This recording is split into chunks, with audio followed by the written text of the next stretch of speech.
Get tips and advice from thought leaders from around the globe that will guide you to the next destination in your career. And now, your host, Katrina Brittingham.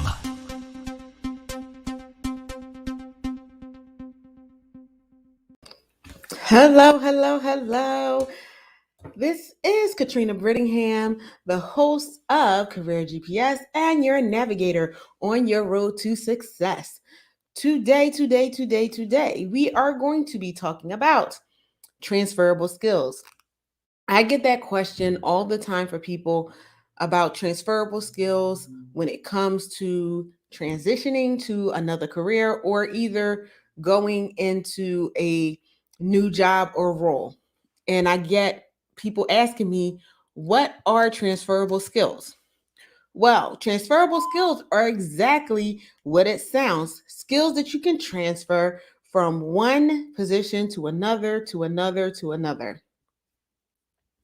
So there are 15 that are most asked for in positions. These transferable skills are desirable because if you already have them, your employer does not have to worry about training you on them. Or if you don't have them, you are not going to be considered qualified for the job.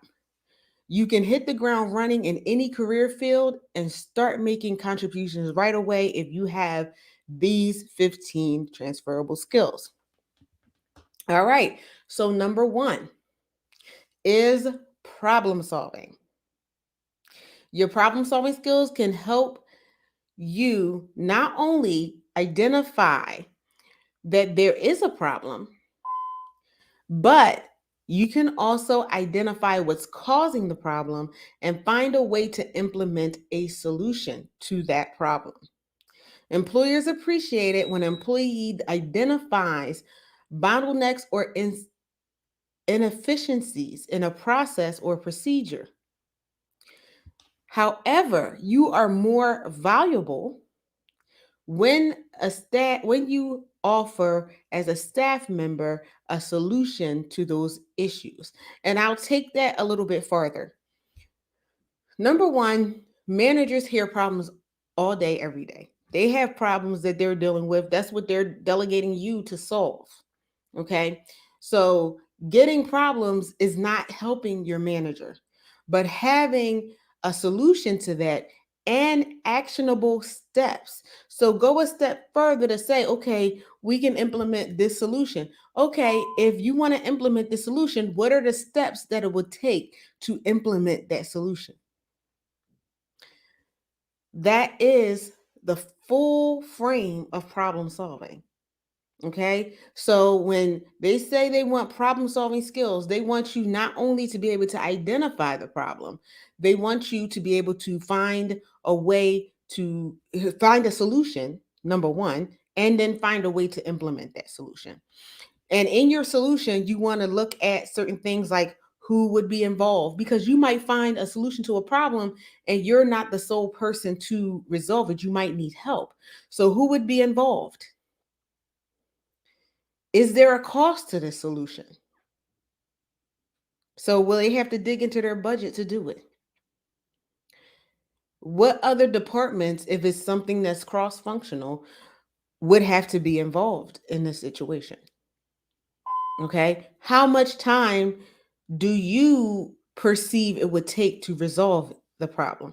Now, you don't have to know the actual time, but you can give an estimate on how long it might take, because that takes a little more research. And once they decide to accept your solution, more work will go into it, like who's assigned in whatever departments and things like that. But having an actual action plan with action steps is part of the problem solving solution, and it will make you invaluable.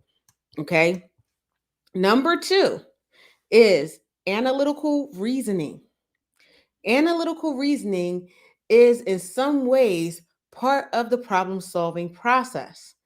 It is taking the larger problem and breaking it down into smaller problems or smaller bite-sized chunks to find a solution.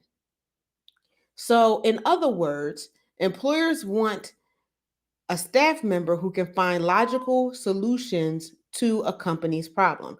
So if you have a large problem that's going on that you found. And like I said, you have action steps.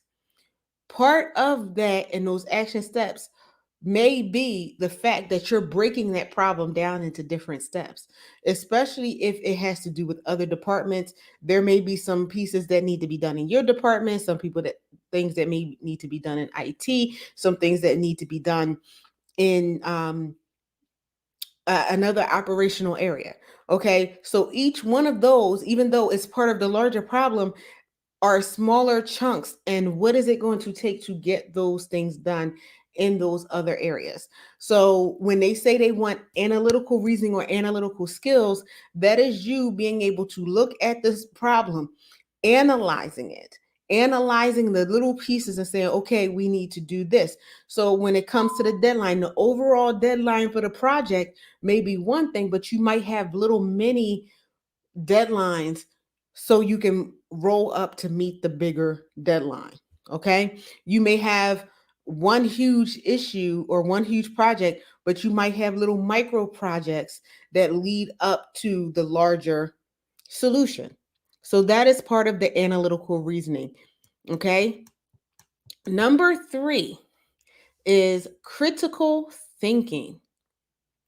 Similar to problem solving and analytical reasoning or analytical thinking or analytical skills is what it may be called. Critical thinking is the evaluation and interpretation of information to make a judgment to come to a conclusion or choose a course of action. Critical thinking is more than just reading something and say, well, this must be true because I read it. It's looking at the evidence and evaluating it to help decide if the information is more of an opinion rather than fact and using it to back up a decision. Or critical thinking could be that you have something that may have been tried and true and may have been factual at one time, but then something comes along to make something less effective or not factual anymore for the situation. So it's your job to look at it. That's like having a procedure manual. And the procedure manual was correct when you first did it and everyone was using it. Everyone thing was using it. But something, some situation has changed. Case in point, we had COVID. There were a whole lot of things that were true pre-COVID in instruction manuals, how you worked and everything. All right, COVID hit. Now, some of those processes and procedures are no longer relevant. People had to implement new solutions. Part of the critical thinking is helping to look at the manual and say, okay, I'm reading this, I'm evaluating this, I'm analyzing this. This no longer works. I'm looking, I'm analyzing, and okay, now this is true. And it's you thinking that through, writing it down and presenting it. This was the old way of doing things. This is how we need to do things going forward. That is part of the critical thinking process. Many employees get it wrong when they say they're critical thinkers, but it's glaringly obvious that something is not working, but they're doing it because it's in the book. Employers need you to be able to think outside of the box, be analytical, be a problem solver, and present something in a manner that is professional to say, okay, we've been working this way, and this is the issue that I'm thinking that's going on. Here's what I've analyzed. This is what we used to do, and it was working well up until this point. But now here are the issues that we're having now that whatever insert here has changed the way we do business. Here's a proposed course of action, and this is how we would implement it. This is all part of the critical thinking phase, the problem solving phase, the analytical skills or analytical reasoning. Okay. So just to put that all in perspective for you. Number 4, okay, is leadership. Leadership skills. You'll see that looking for someone who knows how to be a leader or someone with excellent leadership skills. Leadership skills are not only your ability to supervise and manage a team. Leadership skills also include your ability to take the lead on a project and get a team to follow you through to the accomplishment and having a shared goal. Leadership encompasses many additional transferable skills like communication, problem solving, and relationship building. Also, I was speaking to someone just today, and they let me know first off, being a good leader is being a good servant. Many people don't realize that. When you are set up in leadership, you are set up to serve the people who report to you, the people you are alongside with. Yes, leadership can be to manage and to supervise, but a manager and a supervisor is not just sitting there letting everyone do the work. A leader needs to be willing and able to get their hands dirty when they need to. If everyone on your team is swamped and you have a whole lot of work in that's exceeding the capacity of your staff, you need to be able to roll up your sleeves and come in and help. Okay.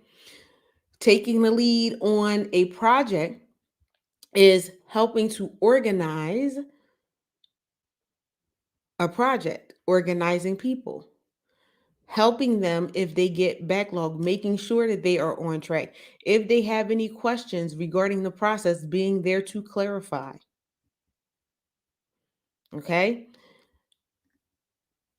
The next step in the process or transferable skills is adaptability. All right.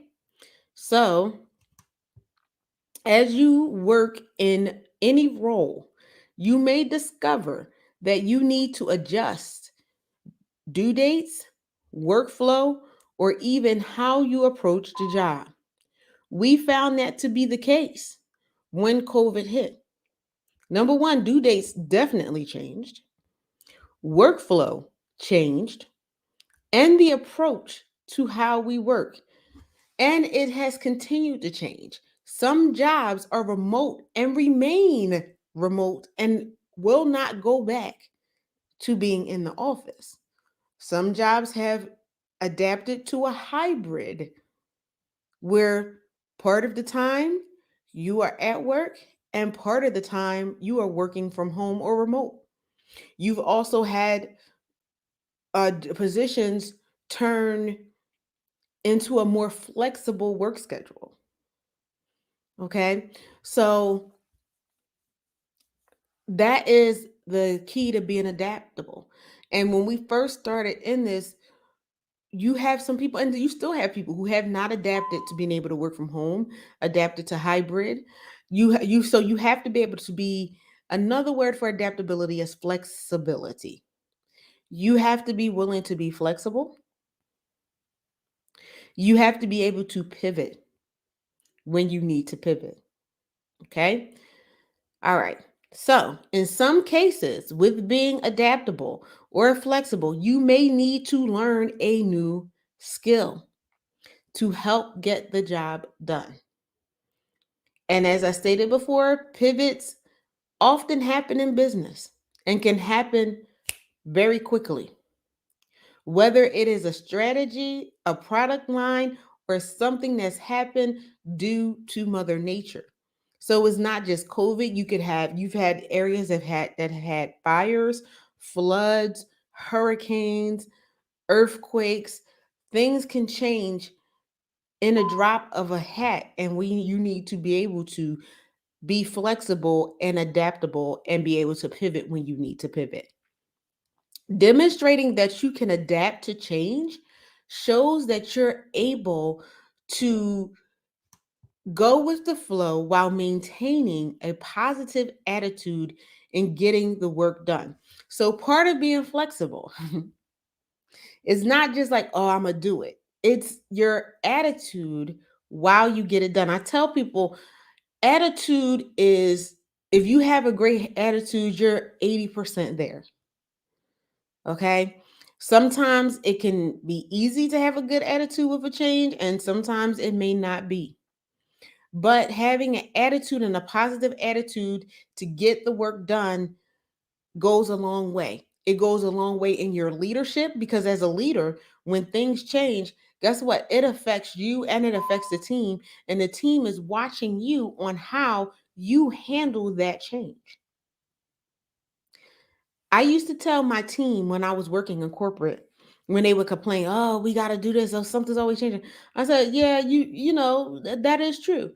But in the time it's taking you to complain, you could have done what was asked to be done, and it would have been done.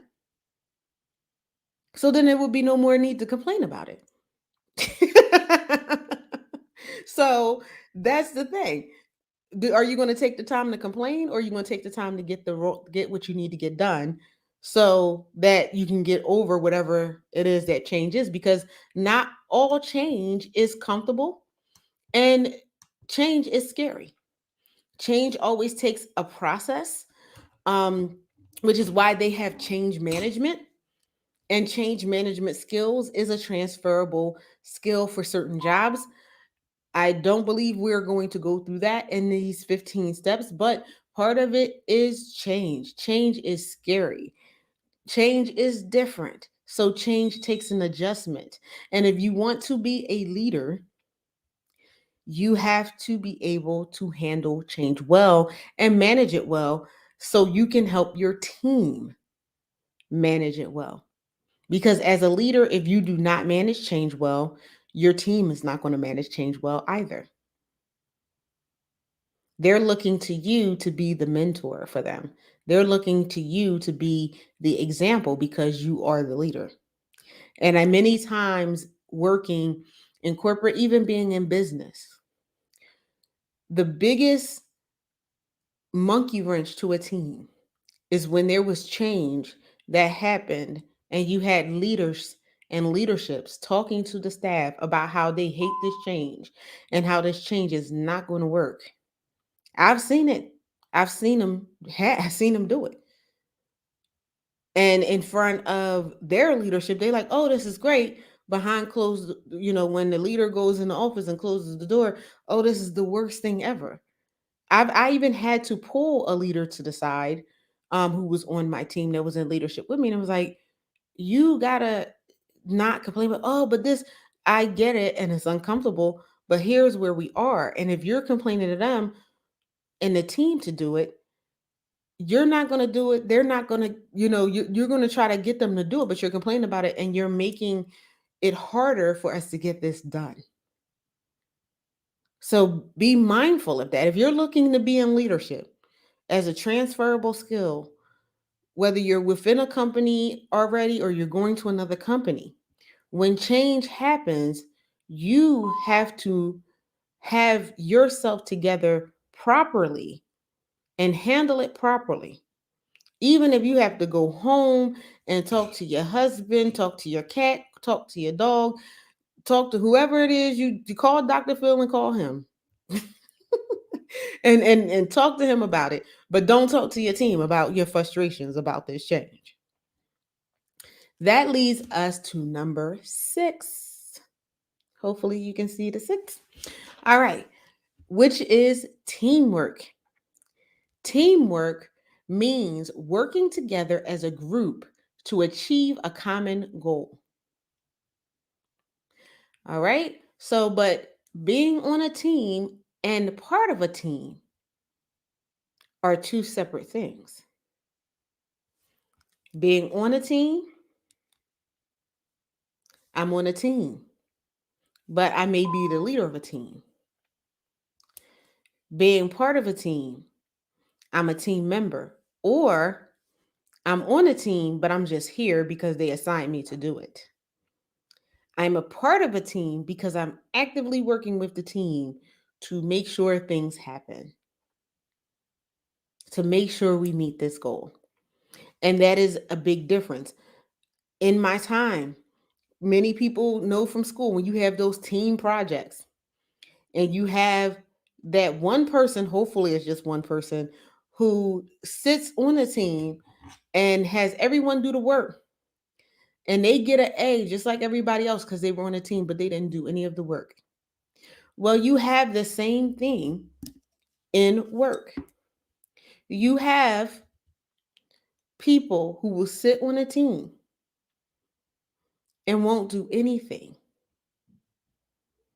but will get the credit once things go well. And if things go bad, then they're saying, oh, well, this is because so and so and so and so didn't do so and so and so and so. Okay. So employers don't want employees to show up, but don't help to accomplish the goals set forth for the team. They want team players who will make positive contributions to the overall success of the group. All right. So again, it's just not just you showing up. It is you contributing to the group.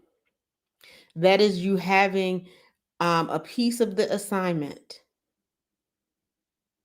meeting the due date, coming back for that meeting with results so you can put things together so you can move forth on the program, on a project. That leads us to number 7. Okay? Communication. Yes, communication is a transferable skill, and it is not a skill that everyone has as far as a strong skill. A transferable skill in any setting will require communication in your job. So communication is broad. Communication is just about in every step. Project management, analytical thinking, because how you report your analytical thinking, problem solving. You have to be able to communicate the problem. You have to be able to communicate what the solution is, and you have to be able to communicate the action steps. As a leader, you need to be able to communicate with your staff and those that you are leading. On a team, you need to be able to communicate the results that you have to the team so you can put things together. Okay? So, your communication skills are your ability to share ideas and information in a clear and concise manner, leaving no room for misunderstanding. This means if you are working a highly technical job, you need to know who your audience is. If you're talking to technical staff, you can be more technical. If you are speaking to non technical staff, you need to be able to communicate in non technical jargon so that people understand what is going on. You need the ability to communicate effectively and efficiently. So, whomever you're communicating with understands your message. And that's what I said before, understanding your audience. Also, again, it says clear and concise. Conciseness depends on who you're speaking to. If you're speaking to senior management, you may not be doing an hour presentation. You might be doing a 5-minute presentation, a 7-minute presentation, a 15-minute presentation, because that's the only amount of time that they have to give to you. However, if you're reporting down to your teammates, your manager, direct manager, you may have a half hour, 45 minutes to an hour to communicate. And that time frame is needed to ensure consistency and clearness and conciseness. So, especially if it's something that they need to take away to implement your solutions, or if you have given them a new process and procedure so that they understand the process and procedure so they can carry it out. All right. So I'm going to give this comment and we're going to go to break because we are about almost at the half of the time. But I'm hoping that you are enjoying the transferable skills and you have a better understanding of what transferable skills are. So, with no further ado, we are going to pay some bills. The business and entrepreneurial world is full of talk. Talk, talk, talk, talk. Enough. We take everything you've learned, leverage it, and give you the actual tools you need to put all the talk into your walk. Attend the conference that's all about action, strategies, and real ROI. Your executive GPS ticket includes access to seminars and workshops where you'll learn business financing, such as loans, grants, venture capital, and angel investors. Business strategies, human capital strategies, such as hiring contractors versus employees. Government contracts. Register today. www.theexecutivegps.com.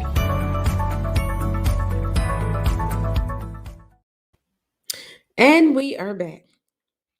So we ended with communication before the break, but before that, we wanted to talk about the Executive GPS conference, which is coming up not this Friday, but next Friday, October 29th at 10 a.m. We have a list of speakers who will assist you in your career as an entrepreneur or a small business owner to help you get on track. Maybe you need to work on some of these skills that we are discussing because these skills that we consider transferable skills are key skills for leaders as well as non-leaders, and we will be assisting you in certain ways. They have we have sessions on technology. Maybe you need to update your technology. Relationships and building relationships. Maybe you need to learn how to build relationships because just because you are in leadership does not mean that you are good at building relationships, contrary to what people think. Okay. Maybe you, as a leader, have come through some things and took some hits personally, professionally. You need to get back up and pivot. Need to get yourself back on track. We have a presentation for that and much, much, much more. The conference is virtual. Okay. So you can attend in the privacy of your home. If you register for the conference, you will be eligible to have the recording to go back and review the conference as it comes. So go to www.theexecutivegps.com and click on register, and you can register for that conference. And for everything that you're getting, the cost is a nominal $125, which is actually a pretty good rate for everything that you are going to be getting in this conference. So, with that commercial being over, along with the other commercial, we are back to transferable skills, and we are on number 888, which is writing. This will also be listed as communication. What people will say is verbal communication. And we went over verbal communication in number 7. This is written communication. Writing is a communication method, as we discussed. While writing may not be the primary task of every job, given the nature of modern business, writing skills have become an essential element of most careers. Why? Because everything is on a keyboard, and in order to handle things on a keyboard, you have to type. That is written communication. So you have to make sure that your communication is clear, whether you're speaking or whether you are writing. Employees with effective written communication can convey professionally and precisely messages and information clearly despite the lack of visual cues. That means the lack of seeing someone and seeing what their reaction is. Okay? Someone who can write effectively, again, because it's saying employees, but leaders as well. I don't know how many times I've had leaders in leadership put something in writing and it was taken in a certain manner because of what they wrote and how they wrote it. And they had to come back and retract it. How many leaders have we had who have spoken and then had to come back and say, I didn't mean that. I'm so sorry, and I'm so sorry to this whole population of people. More than we would like to admit, or that we would like to, it seemed like every one, at one point every week we was having someone who was in leadership or a leadership role or a role model role having to come back and apologize for something that they spoke or something that was taken out of context or something that they could have been clearer in saying that was not clear. And now they had to apologize and say, well, this is actually what I mean. Well, you do more harm than good coming back and saying, this is what I meant, than to be clear in the beginning. So if you can express yourself well, verbally and in writing, you are a valuable employee or a valuable leader. Part of communication as well is number 9, and that is listening skills. We talked about this in High Tea with Me with active listening. Okay, so listening skills, specifically active listening skills, is a transferable skill that cannot be overlooked, especially if you're in management. To solve a problem for a client or resolve team conflicts, you have to be able to listen and understand what the other side or other sides are saying. If you are not a good listener, you may not truly understand what the speaker is trying to convey to you. And many leaders have gone wrong not being an active listener, particularly when it came to assessing a client's needs. And I have an example of that. I had a leader that was in a situation with me, and we were in a meeting with a client. And I was listening, taking notes. When we left that meeting, we had another meeting in which this leader expressed to me what they felt the client's needs were. I let them know I have notes, and from the client expressly said that they wanted X, Y, and Z, not A, B, C. This turned into a disagreement because the manager thought the client wanted A, B, C. I relented and said, okay.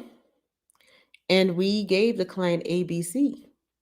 When we came back to the meeting, the client said, no, I expressly said I wanted X, Y, Z. Me being who I was at the time, I gave A, B, C, but I also had room for X, Y, and Z, which I presented to my management before then. And they were like, no, I told you they said A, B, C. So we happened to have a spreadsheet, so we hid some fields. But it's a good thing I gave them X, Y, and Z because they were like, oh, okay. we thought you wanted that, but we anticipated. This is what my manager said. We anticipated you might want X, Y, and Z as well. And so we have it.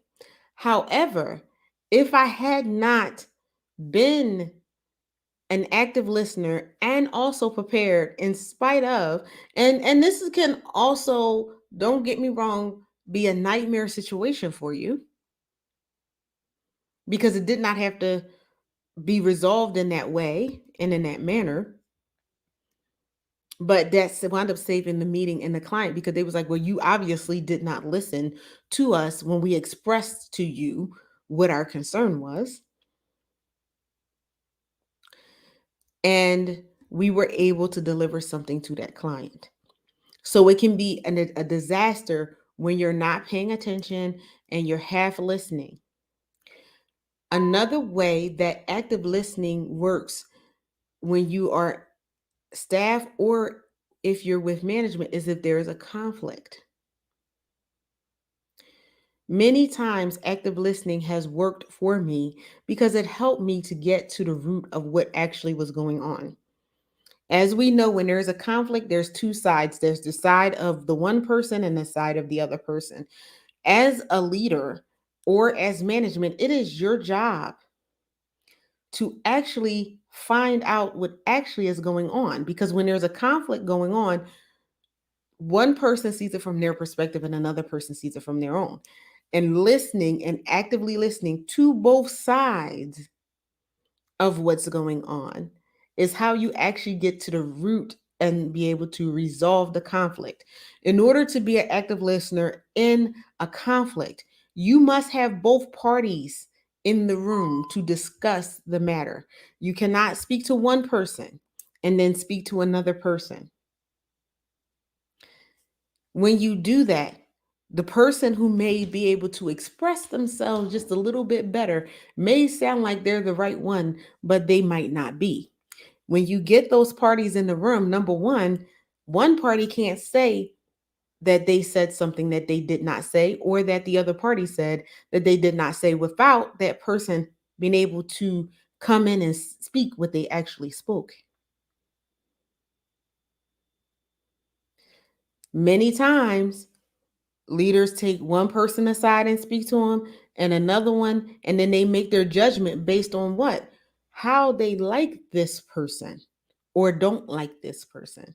But if you bring two parties into a room, it really doesn't matter. If you're really actively listening, you can discern what has been happening. This is what leadership wants. They want you to be able to actually discern what the situation is. Okay. You don't want to be a leader that is seen as being, someone that has favoritism. You want to be seen as someone who is fair. You want to be seen as someone who actually sees what's going on, not taking the side of someone just because they happen to be a good friend of yours, or they might take you out to lunch, or maybe they you know uh kiss up to you. I was trying to think of a better word than that. You want to be able to be a just leader. You want to be able to weigh both sides of a situation. And I'm just checking to see if we have any comments, because I think I missed some comments in the last show, and I want to make sure that I get those.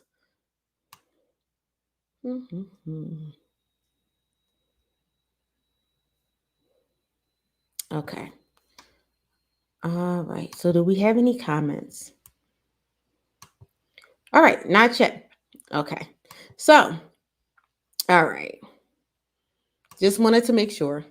Because I had to come back later and go through the comments. So I just wanted to make sure that I didn't have anyone who had any comments on the various pages. If you want to make a comment and you want it to be seen and want a response right away, if you go to facebook.com/venture ready, you can make a comment right there and it will come through to us, okay, during the show. So then we'll be able to see your comment. Everyone else will be able to see your comment and we can have a dialogue and you can join into the discussion. I should have said that in the beginning. All right. So, with that being said, we were on the transferable skills. And I just lost my place with the transferable skills. So not good of me. All right.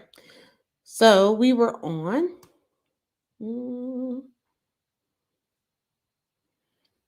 All right. So we were on creativity. Number 10, 10, 10, 10. All right. Creativity is always about your painting or drawing skills. Isn't always about your painting or drawing skills. Creativity, unless it's relevant to your role. If you're an artist or you're a marketer, it may be. Creativity is about how you approach tasks and solve problems. Are you an out of the box thinker? Okay, so an out of the box thinker is someone who can think on the fly, number one, but come up with solutions that may not have been thought about by someone else. Okay, or can think about a solution that is different from the usual outcome. Okay, do you employ novel techniques to help clients understand how to use a product? So what this means is creativity is if I am explaining something to a client and they're like, I don't get it, and you're going by the book, can you reword that so they understand it? Can you paint a picture? It's not about your painting and drawing skills physically, but your painting and drawing skills metaphorically. Can you put that vision in that person's head? Can they see what you're saying? Okay. So if they don't understand what you're saying, can you reframe it in the way where they do understand it and you're still saying the same thing? Sometimes it's not what you say, it's how you say it. And sometimes you have to reword what you say. We have a whole lot of words in the English language that all mean the same thing. However, everyone does not see those words in the same way because we have many words that have many definitions for that same word. And you have some words that mean the same thing as well. So as you communicate, it really depends on how you're communicating those words of how the person will understand. Okay? Creative thinkers find novel solutions to the problems they face. They use these skills to help their employers see things differently and to solve problems in new ways. Yes, because when you're in your job, you may have to convince your employer, your boss, of a new way to do something and why that new way is beneficial. It takes creativity to be able to frame that because you may not have a manager who's so gung ho in changing the way that things have always been done. So it's up to you to be able to explain it to them and paint that picture where they can actually see the gap and they can see that this solution that you're presenting is a valuable solution. Okay, that leads us to number 11. And I have to do it this way because I only have 10 fingers, which is attention to detail. Paying attention to the fine details mean you must notice everything. And this is what I'll say, not necessarily everything, because no one is perfect. You have to be able to notice different things, maybe things that other people are not noticing. And I don't want to say everything simply because when you are someone who is detail oriented, you will have someone who is quick to tell you when you have made a mistake because it feels like you're always catching theirs. And people are like, oh, this person is not perfect. And you're absolutely right. But you want to catch as much as you can. What I would say also to attention to detail is if you are a detail oriented person, the one thing you will do is check and review. Have someone you trust, maybe on your team, to review it to see if they catch any mistakes. Make those corrections and check it again. That is really what a detail oriented person does. But I'm going to read this definition anyway to you because, again, I don't like that that you notice everything because absolutely no one notices everything. Absolutely no one. So, with that being said, you go through projects with a fine tooth comb to make sure that everything is correct and nothing, no matter how small, gets lost. Again, there are ways to do that. It's not necessarily just you. You're going through it, you're having someone else go through it. You may even have someone else go through it, and then you go through it a final time just to make sure that everything is correct and nothing, no matter how small, gets lost. Being detail oriented means your employer can count on you to pay attention to every detail in an assignment and to catch errors and correct them as needed. And I will go on to say that your team can do that, or there are ways to have yourself be detail oriented. There are ways to even learn how to be more detail oriented. It's just like when you wrote a paper in college and they said, when you do it, you proofread it, you have someone else proof it. It is the same thing when it comes to business. You just have to make sure you have the right person review it, just like you had the right person reviewing your paper. If you knew the person that you were going to have review it was not good at grammar, you pretty much knew that they weren't going to catch your errors so that you can correct it. Is the same thing on a job. Okay. So it also means that you are intentional about how projects are executed, and there is strong reason behind all of your decisions. Okay. So that is a detail oriented person. Detail oriented or attention to detail. When you see that in a job description, that is what that means. Number 12 is project management. Project management skills help you manage tasks from start to finish. So we talked about working tasks. Now we have managing the tasks. Are you a good project manager?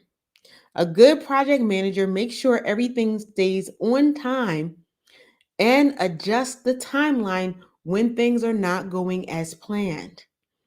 Employers want people who can not only see a task through to the end, but can visualize the needs that will be necessary to complete the project.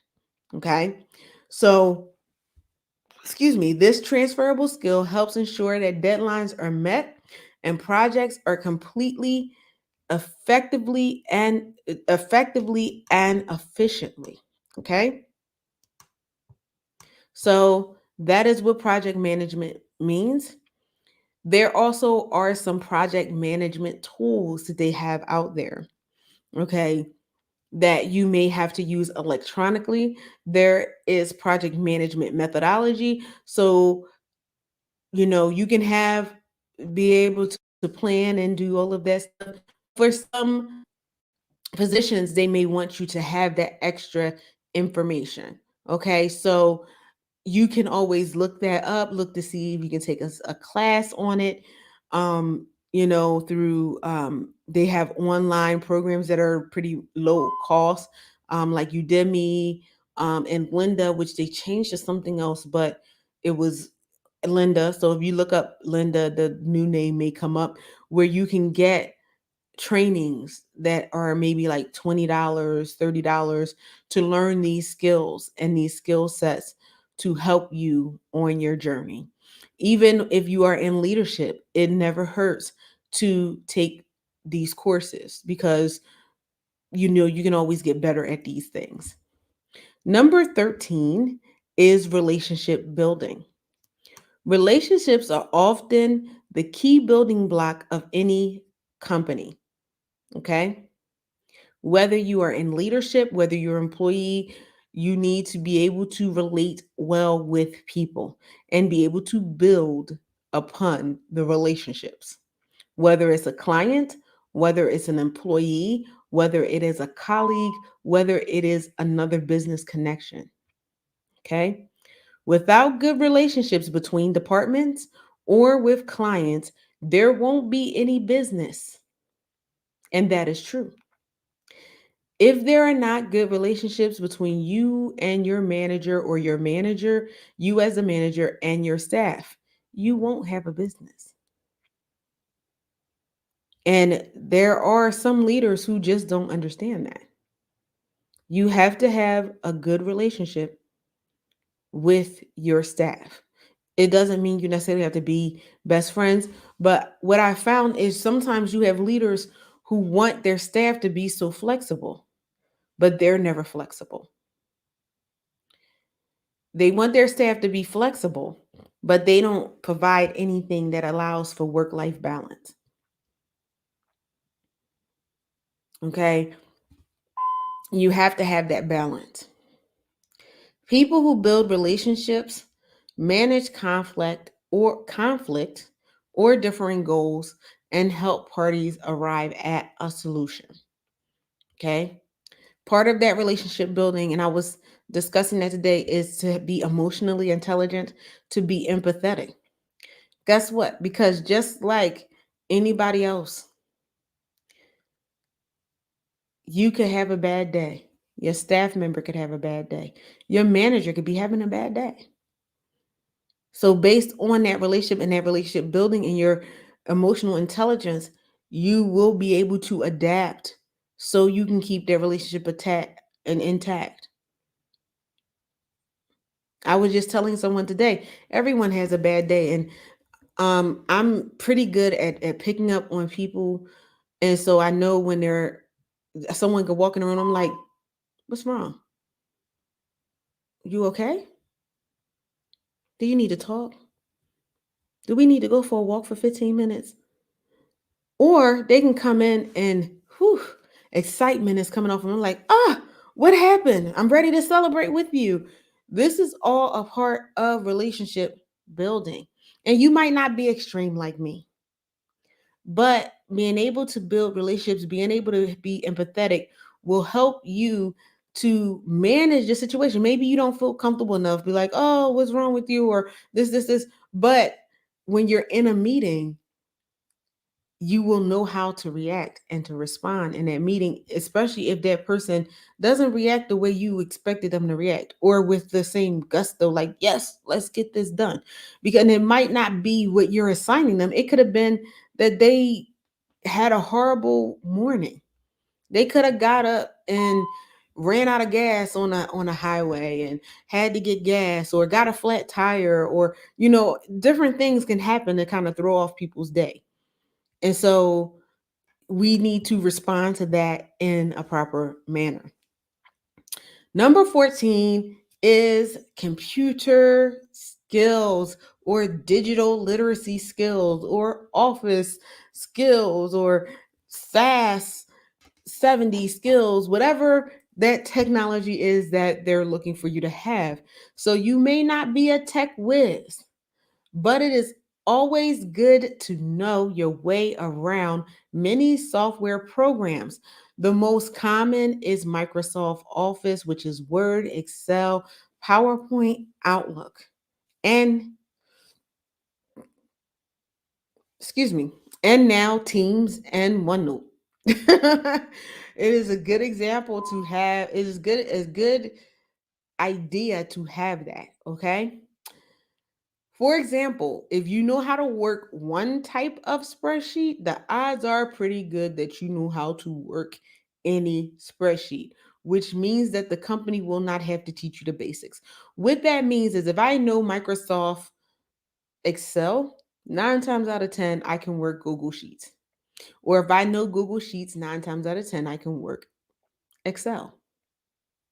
The same thing with Microsoft Word versus Google Docs or Google Docs versus Microsoft Word.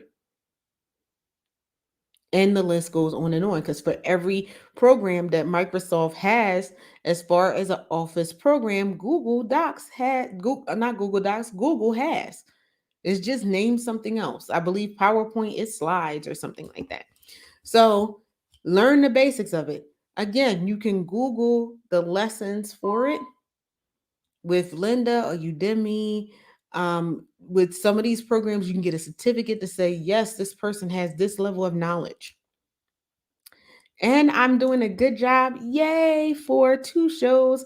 I am on the last thing and we are at the top of the hour and we have not gone over. So I'm so happy about that. And number 15 is management. Management is so much more than assigning tasks. I tell people that all the time. It is also making sure people get things done and helping them overcome any stumbling blocks they may encounter. Let me say that again. It is also helping them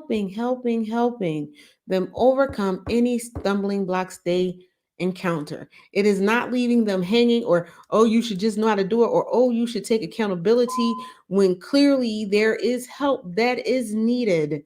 And it's not saying that, oh, they can't do the basics. There are times clearly when your staff member does need help and needs input. It does not mean that that staff member is inadequate.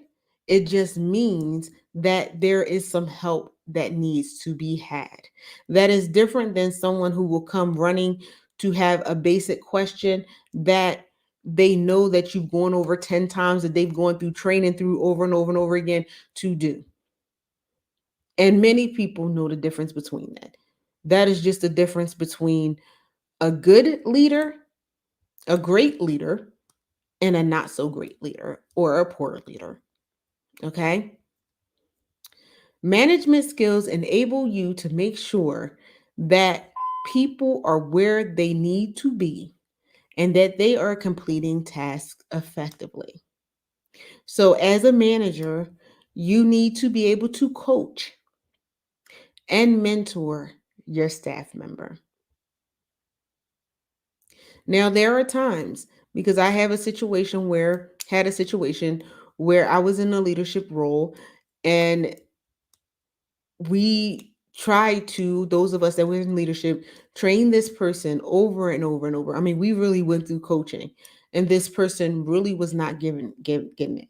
And when we were in our meeting, we all, with some reluctance, had to admit that this person just was not the right fit. We tried everything to train this person. We tried different steps, different methods, different methodologies, and they would say they had it, and it seemed like they had it in the training.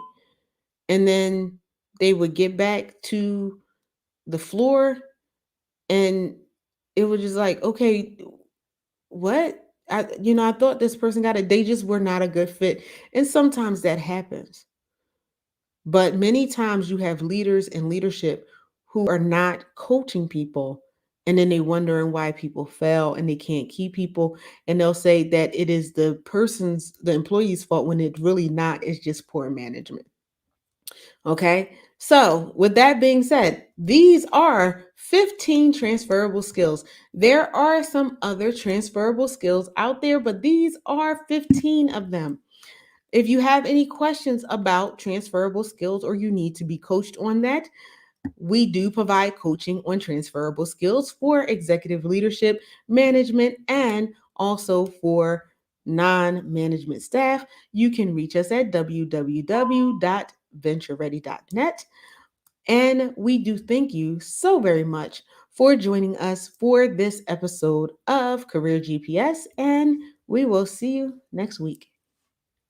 Thank you for tuning in to Career GPS. Join us next Wednesday for more insights from career experts and thought leaders from around the globe who'll help you reach the next destination in your career. To be a guest on the show, contact us at info@ventureready.net or call us at 888-712-4956.